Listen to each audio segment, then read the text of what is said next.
यदि आप किराए के घर में रहते हो तो ये वीडियो आप जरूर देखना। राहुल और प्रिया ने शहर के बाहर एक पुराना घर किराए पर लिया था।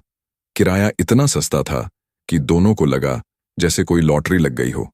ब्रोकर ने कहा था, ये डील मिस मत करना और जल्दी सेटल हो जाना।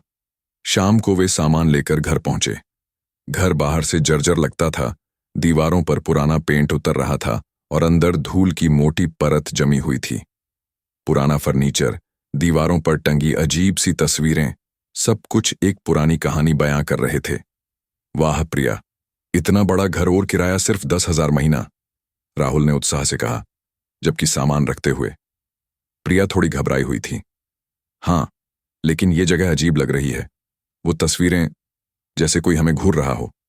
राहुल ने हंसकर टाल दिया। अरे, बस पुराना घर है, रात को आराम से सोएंगे। वे बेडरूम में सेटल हुए, लेकिन जैसे ही रात हुई, घर में अजीब सी शांति छा गई। हवा में एक ठंडक थी जो बाहर की नहीं लगती थी।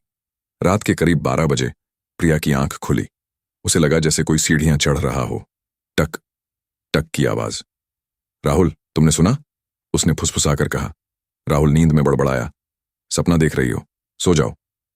लेकिन प्रिया सो नहीं सकी। वह उठी और पानी पीने किचन में गई। वहां अंधेरा था, सिर्फ चांद की रोशनी आ रही थी। अचानक कोने में एक छाया दिखी, लंबी, औरत जैसी। प्रिया चिल्लाई, लेकिन जब राहुल दौड़कर आया तो कुछ नहीं था। तुम्हें वहम हो रहा है, राहुल ने कहा। लेकिन प्रिया को याद आया, मिरर में उसने एक पल के लिए देखा था। पीला चेहरा, लंबे बाल और आंखें जो खाली थीं।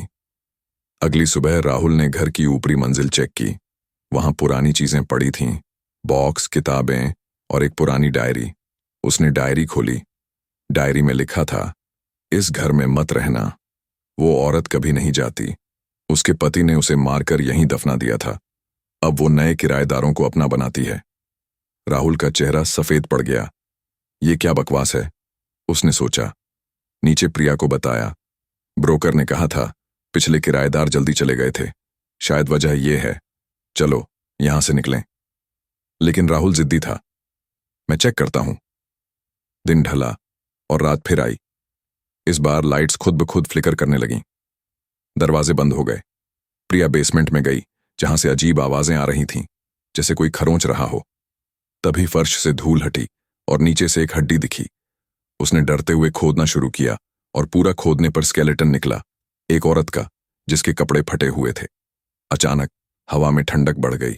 प्रिया ने पीछे मुड़कर देखा। वो औरत खड़ी थी, खून से सना चेहरा, हाथ फैलाए। ये मेरा घर है, निकल जाओ यहां से, एक फुसफुसाहट आई। प्रिया भागी, लेकिन राहुल मिला तो उसकी आंखें सफेद थीं। अब ये हमारा घर है, हमेशा के लिए, उसने कहा, और उसका चेहरा बदल गया, जैसे वो उस औरत का पति बन गया हो।